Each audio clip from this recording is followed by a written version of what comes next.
Bienvenidos a un nuevo programa de Proyecto Vida Radio, un oasis de Dios para vivir. Comenzamos una nueva temporada, es la octava. Increíble mirar atrás y ver que ya llevamos 8 temporadas de programas, de entrevistas de todo tipo, que nos ha enriquecido y nos ha unido como iglesia, ¿verdad? Ya sabéis que emitimos desde el 100.2 de FM en Radio Amanecer Málaga, la sintonía que te acerca a Dios, y también desde el 97.7 de FM, Estéreo Visión Sevilla, la generación de cambio. La Fraternidad de Pastores de la ciudad, FRAPA, y de la provincia, por supuesto, y el CEMMA, el Consejo Evangélico Provincial de Málaga, nos respaldan espiritualmente, y la realización y la producción corre a cargo de Proyecto Vida y de las Iglesias del Monte, y un servidor, Juan Carlos Segovia, pues te acompaña, muy ilusionado de comenzar una nueva etapa de la mano de Jesús. Bueno, pues vamos a comenzar una saga muy interesante con nuestro doctor en historia, Juan Manuel Quero, que es muy querido. Ya hemos hecho muchos programas juntos, pero queremos seguir trabajando y colaborando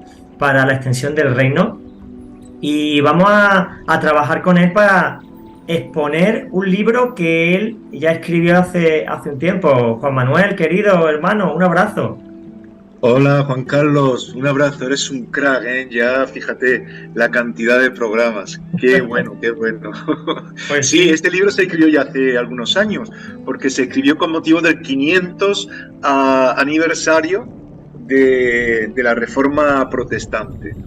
Qué Fue en bueno, ese qué año. bueno. Y la verdad es que tú has escrito un montón de libros y sigues escribiendo. Has presentado 2 libros nuevos y gloria a Dios, porque el Señor te da esa gracia para poder explicar lo que ocurrió en el pasado, porque ya se sabe, un pueblo que olvida el pasado lo vuelve a repetir, ¿no? Los errores y las dificultades del camino. Es bueno recordar todo lo que ha pasado.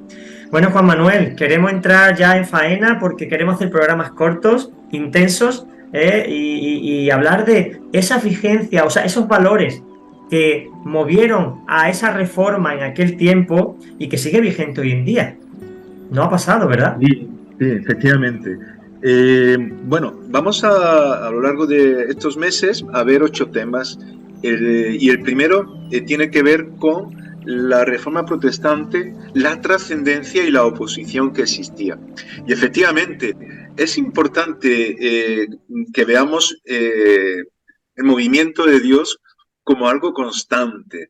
Ahora, tenemos que ir analizando qué es lo que se aplicaba en el pasado por las necesidades que existían y cuáles son las necesidades hoy día. Aunque los principios que Dios nos da sean los mismos, pero la forma de acometer las necesidades que están en nuestro entorno, pues son diferentes. Entonces no podemos quedarnos Claro. simplemente con necesidades pasadas si no son las actuales. Yo recuerdo una vez, permíteme la anécdota, de, de pues una iglesia que resulta que se coló un perrito y no había forma de echarlo y tal, y algunos hermanos dijeron, oye, pero es que como, también es una criatura de Dios y Dios lo ha creado y se ha metido en la iglesia y no hay forma de echarlo. Y tenían allí una zona como un patio, un jardín, y decían, mira, vamos a cuidarlo y con eso sea también un testimonio. Y nombraron a un hermano que era el encargado del perrito. ¿Y qué pasó? Pues se desarrolló ese trabajo para el perrito y tal, y era un testimonio, pero el perrito se murió. Y entonces dije, oye, ¿ahora qué hacemos con este cargo? No, vamos a buscar otro perrito. Se volvió religión ya, ¿no? Claro, y ese es el problema, ¿no? No, hay que ver cuáles son las necesidades y en base a eso funcionar. Y en aquel tiempo, estamos hablando del siglo XVI, 1517, que es cuando se suele celebrar el día incluso de la Reforma Protestante, el 31 de octubre, cuando Lutero clava esas 95 tesis en la Catedral de Wittenberg en Alemania, que comienza todo esto. Pero no es que comience, se da una fecha de arranque, pero esto ya había empezado En el como, proceso, claro. En ese como tiempo ya estaba Cristóbal Colón rondando las Américas, ¿no? Era un ya tiempo ves. así muy convulso y muy interesante. Sí. Dices tú en el primer capítulo, que es el que vamos a ver hoy, ¿no? Os recomendamos que leáis el libro porque lo que vamos a dar son pinceladas y reflexiones sobre lo escrito. El libro profundiza más y es muy recomendable. Dice que la reforma protestante es algo más que un vintage de la posmodernidad. Eso suena muy Snow. Cuéntanos, ¿qué es eso de vintage de la posmodernidad? Sí, porque claro, cuando hablamos de la posmodernidad, que estamos hablando de un tiempo tan diferente al Renacimiento, que es el contexto donde surge la Reforma Protestante, pues uno puede decir, bueno, esto es algo ya decorativo, es como un recuerdo, una referencia que queda en el pasado. Y por eso ese nombre, como un vintage de la posmodernidad. Y no es así, porque la reforma protestante no tenemos que verla simplemente como algo que ocurrió en el pasado, sino como una reforma de vida que tiene que seguir ocurriendo constantemente. De hecho, la palabra de Dios en Romanos 12:1 dice el apóstol Pablo, decía, así que hermanos, os ruego, hacia ese ruego por entender la importancia que presentéis ese culto a Dios que es agradable. Dice concretamente, para decirlo literalmente y no confundirme, aunque es un texto muy conocido.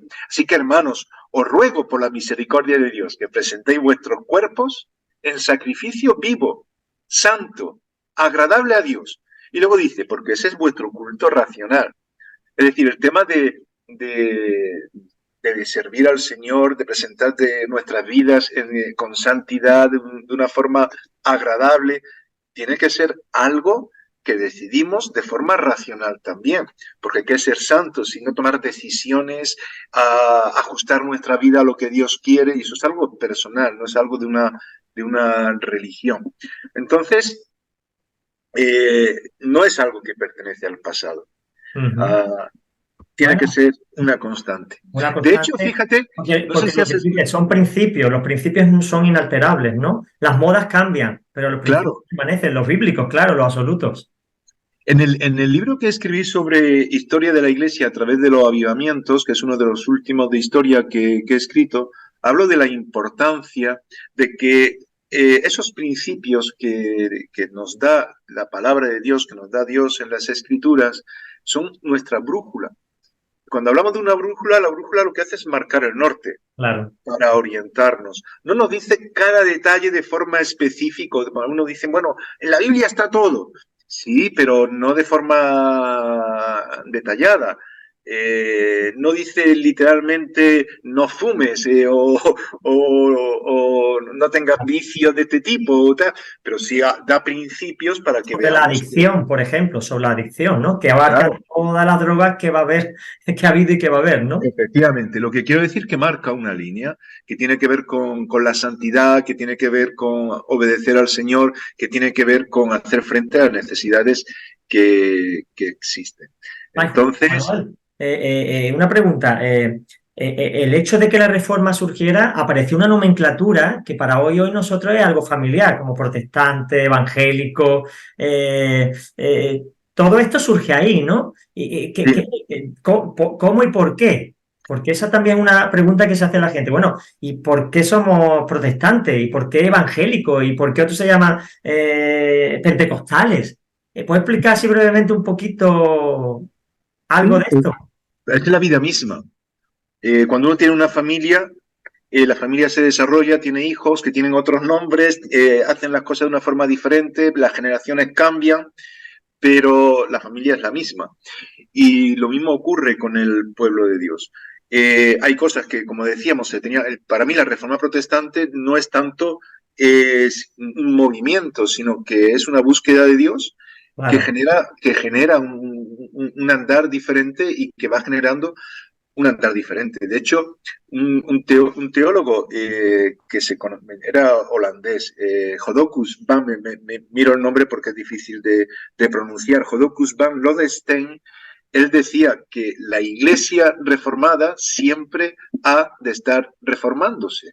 Claro. Entonces, claro, esa reforma constante proyecta diferentes temas. Pero fíjate que efectivamente con la reforma protestante del siglo XVI surgirá como otra segunda reforma a nivel mundial, que es lo que, no sé si has oído hablar de Schubert, Christian Schubert, él ha escrito mucho sobre Igle Crecimiento, es Ajá.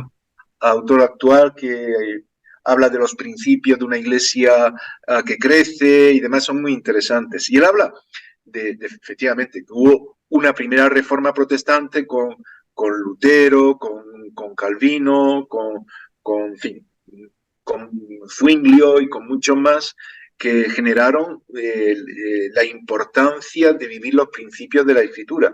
Pero hubo un problema. Luego se quedó como un grupo que dogmatizaba mucho. Es decir, la reforma protestante surgió para rechazar ese sacramentalismo, es decir, Ajá. el sentido de que hay que hacer lo que uno diga porque esa persona tenía poder para hablar como si fuera Dios mismo e imponer las Es cosas. cátedra, ¿no? Era Claro. infalible. Y que no había libertad para hacer otra cosa. Entonces, la reforma protestante no. Dice, no, no, es lo que la Biblia dice, no lo que tú digas. Claro. Y bueno, pero eso luego llevó a otro tipo de movimiento que Suar lo dice, habla como de la segunda reforma protestante, aunque en España la segunda reforma protestante se conoce como la nuestra que ocurre en nuestro país. Pero bueno, Suar habla en términos generales y dice, es que después se creó un dogmatismo, todo el mundo tenía que hacer estas enseñanzas que dice la Biblia, pero de forma muy mecánica y se olvidaban de la relación personal con Dios, lo que Claro. Dios me decía, las necesidades, y él hablaba en ese sentido de cómo surge el pietismo. Y el pietismo lo que hace es romper con ese dogmatismo tan rígido para hablar de la vida de oración, para hablar de que la palabra de Dios nos siga guiando conforme a las necesidades que existen, y a partir de ahí, del pietismo, van a surgir, pues, nuevas familias de ese pueblo de Dios. Porque eh, algunos, algunos dirán, hombre, ¿y por qué todavía pues los creyentes bautizan a sus hijos? Y si eso debe ser algo personal de cada uno. Entonces empiezan a haber una serie, digamos, Cuestionamientos, ¿no? Empiezan a plantearse por qué hacemos lo que hacemos, ¿no? Que es lo que debe ser siempre la Iglesia. claro, Replantearse si lo que se hace es por un principio o por una costumbre eclesiástica, que al final lo queremos espiritualizar todo, ¿verdad? claro, efectivamente. Y de hecho, fíjate que fue a partir de todo esto que van a surgir pues otras denominaciones, porque de aquellos hermanos, los llaman separatistas porque se separaron de la iglesia anglicana, estos pietistas, Ujú. pues van a surgir bautistas, van a surgir asamblea de hermanos, van a surgir pues las grandes denominaciones que hoy conocemos en la actualidad. Además de aquellas que surgen directamente de la Reforma Protestante, como sería el luteranismo, el calvinismo, todas estas que tienen esos nombres de los reformadores de aquel tiempo. Pero surgirán otras también, como los anabautistas, en fin. Sí, que la Incluso, lista es muy larga. Y yo creo que Dios, vi el otro día una especie de reportaje que decía, Dios está desintegrando las denominaciones en el buen sentido, en el sí, sí, sí, sentido sí. de nos está uniendo porque importa más el amor, la amistad, el evangelio y Cristo que los apellidos de cada uno de los grupos, ¿no? Pues a veces Claro, se hace demasiado sobreénfasis en es que yo soy, bueno, yo soy cristiano, perdona, lo demás todo me lo han dado.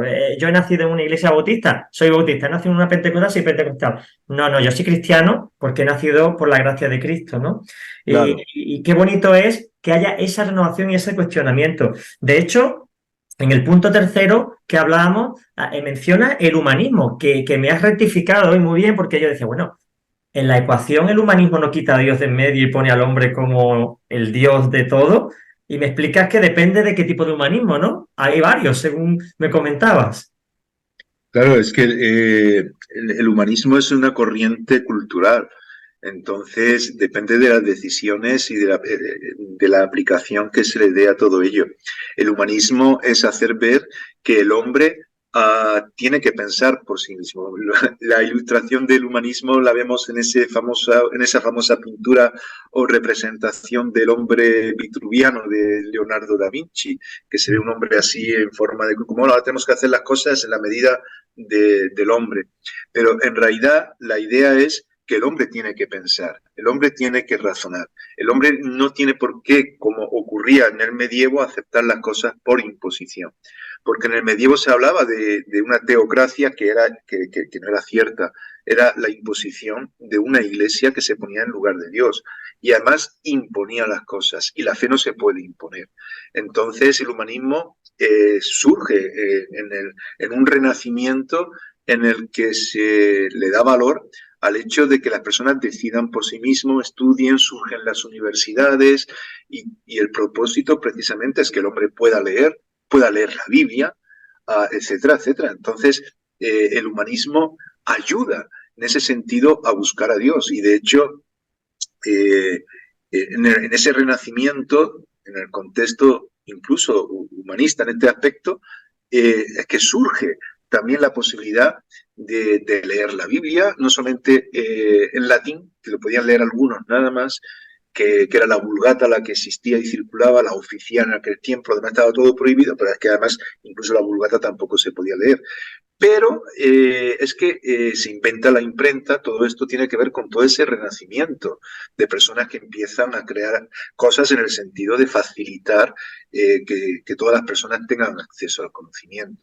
Y se traduce la Biblia, es el renacimiento de la Biblia, Claro. porque la Biblia empieza a surgir. Luego al final, yo saco una moraleja de esto que estás comentando. La tecnología en sí no es mala, depende del uso que se le dé. Gracias a la imprenta es que hoy día podemos leer en lengua vernácula, en nuestro propio idioma, la palabra de Dios. O sea, la tecnología es buena si se emplea correctamente. Así que no podemos decir la tecnología es del diablo, ¿no? Pues depende cómo la use. El cuchillo puede ser para cortar un filete para matar a alguien. Efectivamente. Entonces, por eso muchas veces hemos escuchado aquel humanismo como que es contrario a Dios, porque tiene que ver con basarse en la razón. No es que te bases en la razón, es que tienes que buscar a Dios y tienes que entender que las decisiones tienen que ser personales. Y la fe, además, también es una convicción, dice la Escritura, Claro. una convicción de lo que no se ve, una esperanza de aquello que... Pero es algo que razonamos como veíamos en la Escritura. Además, Dios quiere que sea de esta forma. Y fíjate lo que se produce en medio de todo eso, porque la Iglesia empieza a funcionar acorde a lo que es la palabra de Dios. Y la podemos leer, podemos escudriñarla como Jesús pedía. Y fíjate que fue Juan Eliot, que sería uno de estos separatistas ingleses que hablábamos antes del pietismo, que llegará a las Indias, a Massachusetts, y empezó a haber un avivamiento por el énfasis, porque muchos de los que salieron de ese sentido más dogmático, el énfasis que hicieron es: hay que leer la Biblia, hay que orar, hay que hacer lo que Dios quiere. Bueno, fue con Juan Eliot en ese movimiento tan evangélico, en el sentido de que hay que leer el Evangelio, hay que leer la Biblia y tal, que se empieza a conocer al pueblo protestante como evangélicos. Te digo, la reforma fue un choque de trenes, porque, claro, empieza un mover, que yo, como hemos dicho, y en la saga que hicimos de la historia de la Iglesia a través del avivamiento, el Señor, el Espíritu Santo, va renovando la Iglesia, levantando un remanente que se plantea todo esto, empieza a reflexionar, se vuelve a los principios de la Biblia y el Espíritu Santo ha tenido que llevar esto, si no ya en el siglo I nos hubiéramos convertido en algo rígido, insoportable, ¿no? Entonces, mencionas tú también en el punto 4 de tu libro que ahí la Inquisición y la Reforma hacen como una especie de confrontación gigantesca que afectó a toda Europa, por no decir a todo el mundo, ¿no? ¿Qué tienes que comentar de esa encrucijada en la que nos vimos? Bueno, no solamente con la reforma protestante surgirá una contrarreforma que en la Iglesia Católica se entenderá como una reforma para ellos mismos, pero que en definitiva sería un tipo también de contrarreforma, es decir, de contrarrestar la reforma que estaba surgiendo, que no era reforma de unas personas nada más, sino que era del Espíritu Santo obrando en la vida de las personas, era reformas de vidas, y que ya antes del protestantismo del siglo XVI, que de hecho la palabra protestante va a surgir también en ese tiempo del siglo XVI. No existía antes porque la palabra protestante significa declaración pública. Y lo que se quiso hacer, porque claro, se prohibió ya con todo lo que se entendía de la Inquisición previamente, Carlos V, Carlos I de España, eh, con las dietas eran, la palabra dieta hace referencia a una asamblea imperial que se llamaban así, en la asamblea de la dieta de Worms, en el año 1521, unos cuantos años después de que Lutero hiciera público lo que había que cambiar, se le se desterró a Lutero, vamos, se prohibieron sus libros, se le condenó, pero más adelante hubo otras dietas y en la dieta de Espira de 1929, convocada también por el emperador y demás, lo que se hace es, cuando ya se habían alcanzado algunos derechos para los protestantes o para los cristianos de aquel tiempo, resulta que la dieta de Espira 1929 dice, no, vamos a volver otra vez a la dieta de Bonn y se prohíbe todo, porque se había dado un margen para que los príncipes de cada país, si eran protestantes, pudieran desarrollar el protestantismo en su propio país. Bueno, pues eso es la dieta que ya se había aprobado en una dieta de Espira anterior, en la siguiente, en 1529, se vuelve a prohibir. Y ahí iban 5 príncipes a esta dieta que escribieron una carta donde hicieron una declaración pública donde decían que esto era totalmente injusto, que no era lo que se había decidido. Y ahí es donde surge la palabra por primera vez protestante. Y a partir de ahí comienzan a llamarse protestantes. Pero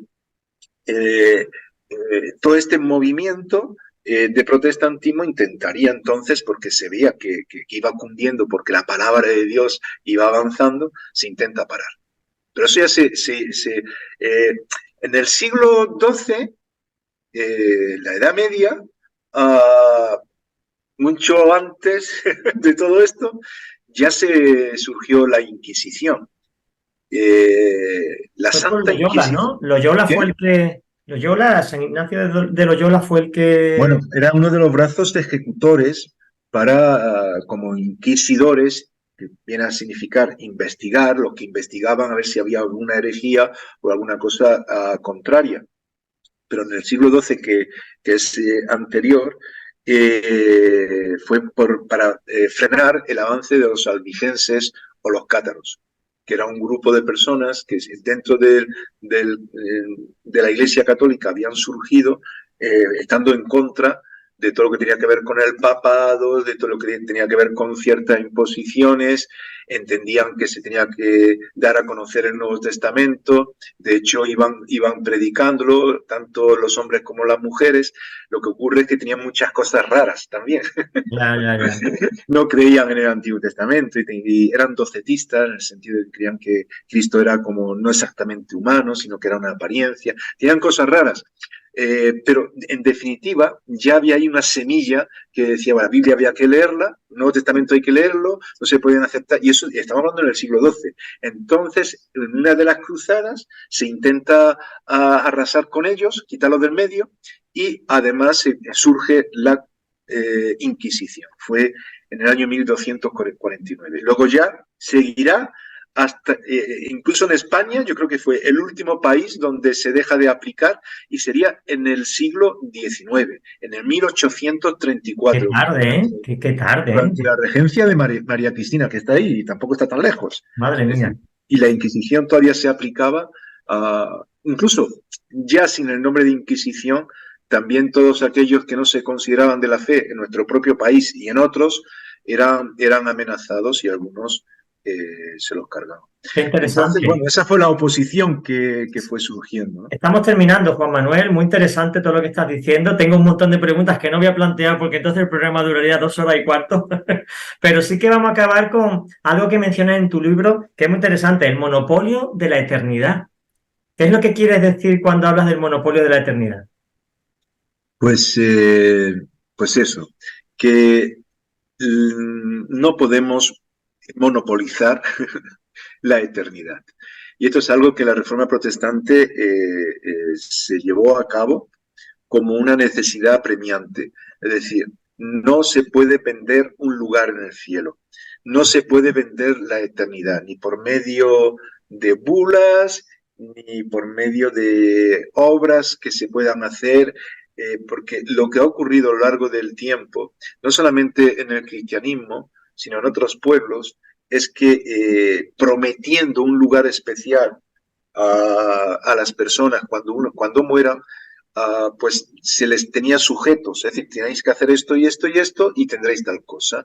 Incluso en el libro pongo el ejemplo de la cultura ibérica, donde los primeros iberos en la península donde estamos nosotros, en España, ya luchaban de esa forma y hay pues bastante figurita y tal que en los museos se pueden ver de cómo el guerrero batallaba para cargarse al enemigo, entendiendo que así se conseguía la eternidad.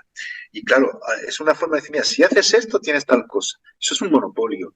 Y eso estaba ocurriendo en el tiempo del siglo XVI, en el medievo y anteriormente. Gente que se creía por encima de los demás y que eran los que decían, si haces esto, yo te prometo que vas a hacer tal cosa, pero tienes que hacer lo que yo diga. Al final, Juan Manuel, es salvación por obras, ¿no?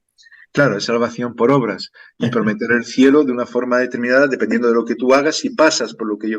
Es el sentido de personas endosiadas que son las que pueden decir lo que se tiene que hacer para llegar a algo determinado. Por eso, y quizás podríamos terminar con esta parte para, como broche, cerrar este primer capítulo, se recogió de todo este mover lo que son las 5 solas de la Reforma Protestante, que no es que fuera Lutero, ni Calvino, ni ninguno, ni Knox, ni ninguno de ellos diciendo esta sola, esta tal, no, sino que es un resumen de lo que fue ese mover cuando se decía que solo la Escritura, es decir, solo la Biblia, solo la gracia, es decir, lo que Dios nos da, solo la fe, la decisión personal de cada uno para confiar en Dios, y solo Cristo, porque Él es el único mediador entre Dios y los hombres.